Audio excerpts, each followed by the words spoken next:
I was wrong about literally everything.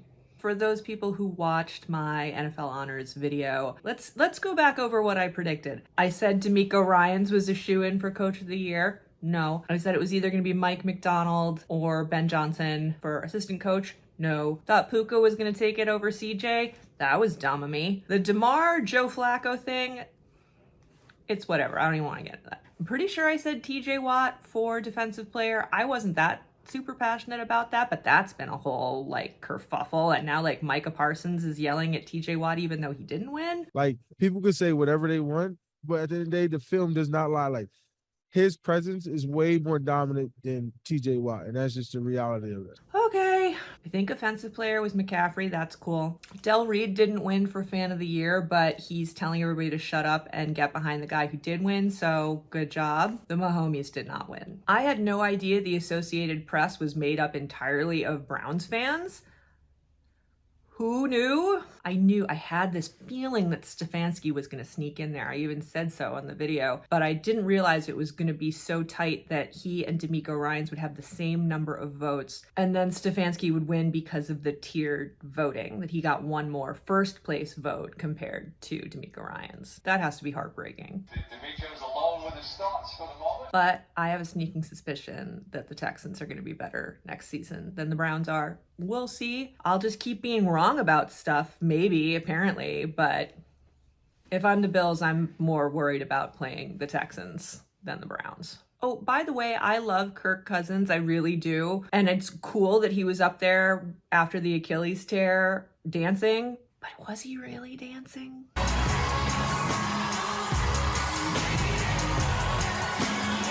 And of course, we come to MVP. Yeah, we all knew who was going to win MVP. We did not know it was going to be 49 out of 50 votes unanimous. I also was not expecting people to get all bent out of shape about it not being unanimous. Talk about how sports writers shouldn't be voting. Yeah. That was a stupid homer vote. Because the idea of it being unanimous is just silly. Did Lamar deserve it? Sure. Did any of them really deserve it? I don't know. There wasn't any one player this year that blew everybody away. There just wasn't. I like that Josh Allen just did not give any shits. Didn't get it? I'm sorry. He went and played trivia with the Barstool guys. 49 out of 50 votes to Lamar. But you got the one vote? Me? Yes. Hey! How do you feel about it? Honored. So yeah, Josh Allen, MVP of my heart. Something that makes you smile. Puppies. Lamar Jackson, MVP of fine. And then of course it transitioned into everybody yelling about Brock Purdy again, as it always does. So let's talk about the Super Bowl. I have commented many times in these videos about how I feel like the Chiefs kind of went into the playoffs with a chip on their shoulder, felt the need to like find motivation in the tiniest little slights. Good on them. I thought it was kind of silly, but if it motivated them, fine. But in the run up to the Super Bowl, they're seeming very confident, not put upon at all. And suddenly it's the Niners who are fighting against the odds.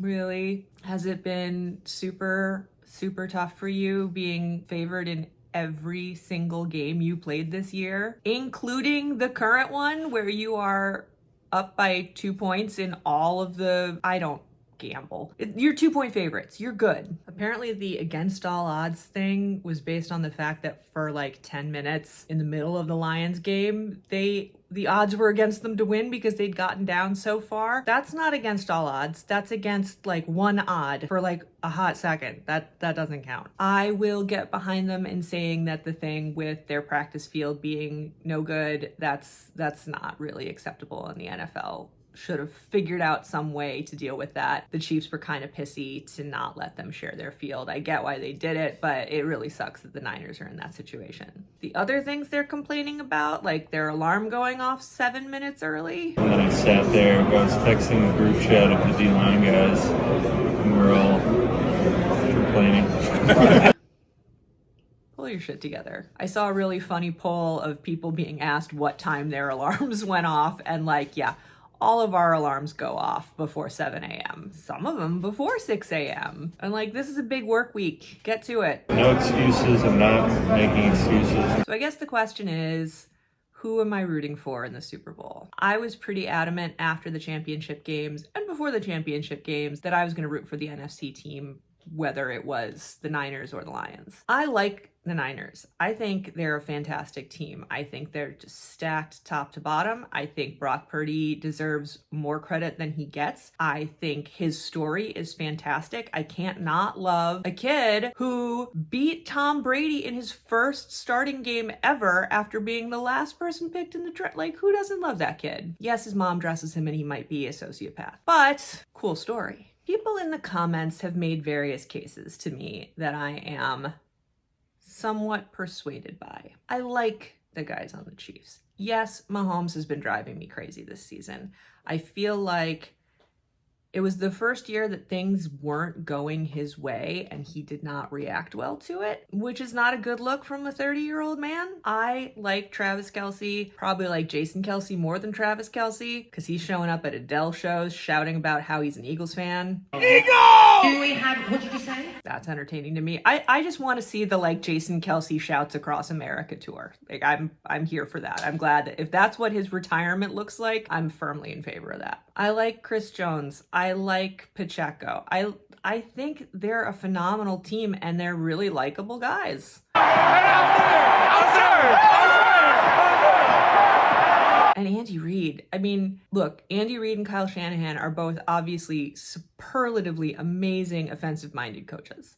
That said, Kyle Shanahan looks like a stone cold bummer all the time, and Andy Reid is a delight. And I will be petty and say that the Chiefs fans on my videos have been way nicer in the comments than the Niners fans. Chiefs fans are like, we're adopting you, Bills fans. And the Niners fans are like, bang, bang, Niners gang, you're stupid. There's just like way more lording it over me in the comments from Niners fans than there were from Chiefs fans. I don't know why. Like I wasn't talking down to the Niners at any point in that video. I think you guys are amazing. I also have a good friend who is a Niners fan and I kind of want to root for them just for him because I feel like he could use a win in his life right now. But all my real life Chiefs fans friends are fantastic too. So like, I'm really torn. I don't know who I'm going to root for. I might be completely neutral. I feel like it's going to develop as the game develops, and I don't think that's necessarily me saying in the fair weather fan vein that I'm going to start rooting for whoever's winning. Honestly, I'll probably start rooting for whoever's losing because I'm a Bills fan and that just is what comes naturally. You know, like in the AFC game when I was supposedly rooting for the Chiefs, but as soon as Baltimore started losing, I was kind of like, get your shit together. I want you guys to at least put up more of a fight. I hope this game is a little more evenly matched than that. But yeah, I don't know.